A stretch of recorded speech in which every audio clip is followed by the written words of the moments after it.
Hi there, boaters.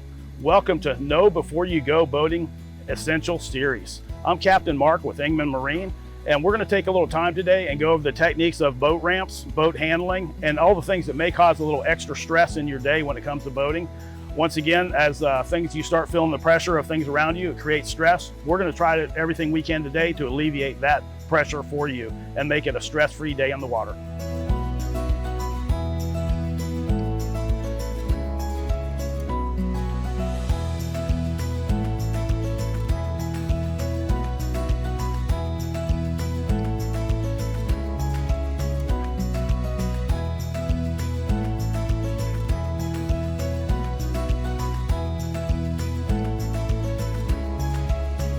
In our next segment, we'd like to talk about boat ramp etiquette.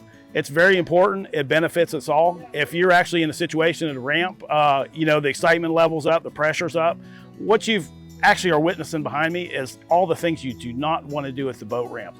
As you notice, there are boats that are patiently waiting. Their staging area, they're getting their stuff ready in the boat, which will be our next segment we'll go into as we do a walkthrough on what you need to prepare for before you get to the boat ramp. But as I'm pointing out, don't be this guy.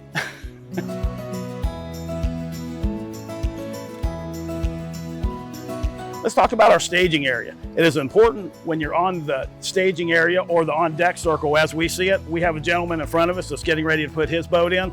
We're in line. This is the crucial time when you want to take advantage of your slow time waiting in deck. You want to go to your boat. You want to make sure, what I like to do, this is the easy procedure. You do not want to completely unhook this, but I give it a couple turns, clap it down tight again, to give a little slack in this. You'll see when we get to the ramp why I've done this maneuver. It's gonna make things a little easier, so it's once again premeditating. At this point, I would unload everything from my truck. I would put my fishing rods in. I would put my coolers in, do a little stage around the boat here, look back in the back, see, okay, we have our straps that are already off the boat. We make sure that our plug is in.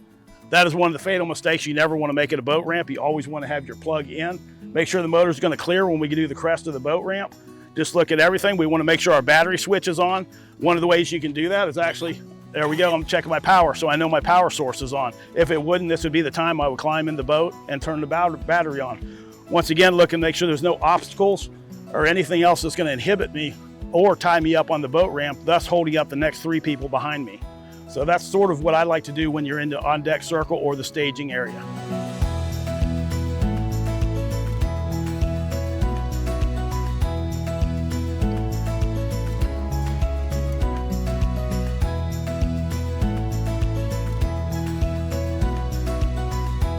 All right, I think what we're gonna do is I'm gonna continue the back on down just to get enough for your motor in the water.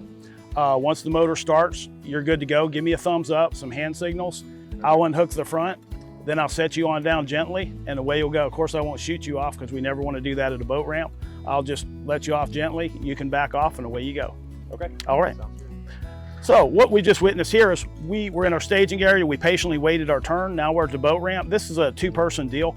9 chances out of 10, when you're at a boat ramp, the person who has the boat is generally the person with the truck. In this case, it's his truck, his boat. I let him stage the boat to the backup position. Sometimes you get less experienced people at a boat ramp that are not really familiar with the different turns, the angles, the things you can do, and a person who owns the boat is. In this case, we watched him pull up, he staged the boat back, he got everything in line. So in essence, all I simply have to do is jump in the truck, put it into reverse, pull it down. Now we're going to do a two-part system. As I was talking to him, we have our front loose, which we talked about earlier. I'm going to back the boat down just enough so the back of the boat is in the water where he can trim the motor down, get everything going and start it.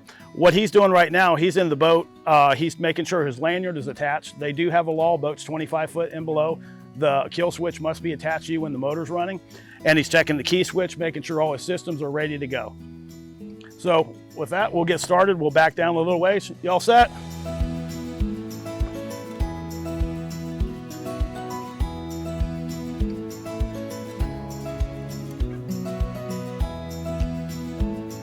Okay, we're at our first stage as we back down. I just made a straight back. I see the back of the boat is just cresting the water line. He gave me a stop. So at this point, he's able to make sure that the motor runs. If he wants to go ahead and start it up, you can see he's got his lanyard attached to him. He's in good shape. We know the motor's gonna go. I did not unhook the boat completely because you never want to trust a boat ramp with different angles. It can slide off on you. But as you remember, in our staging area on deck, once again, as you walk down a boat ramp, be very careful. You can see how the tides rise and lower. This stuff can get super slick, so you always want to have 3 points of contact as you're walking down.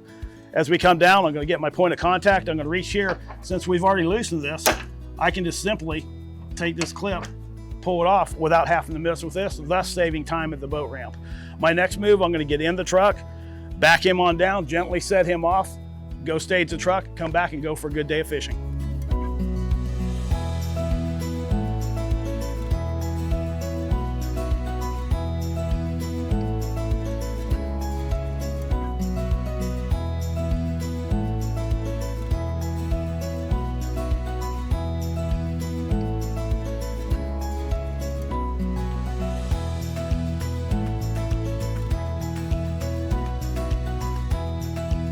After a fun-filled day on the water, it's always a chore when you're returning back to the dock. As you can see, you want to use your different techniques. You want to see how the wind is treating you, how the tide's treating you, how the current's going to treat you. You want to know your docks. If they don't have the buffers on the sides here that could cause damage to your boat, you may want to deploy a buoy. But the thing is, premeditation way ahead of time. He was familiar with this dock. He came right up to it knowing that it's going to be in the thing. We want to pivot the boat between the two pilings to keep the boat from going underneath. The whole purpose behind this, now he'll probably go retrieve his trailer, put the boat on the trailer. But in the meantime, his boat is tied off in a safe, easy technique where it's not going to do damage to the boat or the dock, and also in front of all the fans that usually these places are crowded, you won't look foolish. So when you're coming up, like I say, premeditation is key. Don't overpower the boat. We like to use an old technique called steer and gear, where you actually turn the wheel, then put the power in slow as you go. If you go fast, you can do damage to the boat or something else. But when you go slow and steady, you always have more control over the boat. So those are just a few little tips when you're returning to the boat ramp that are going to help you very much.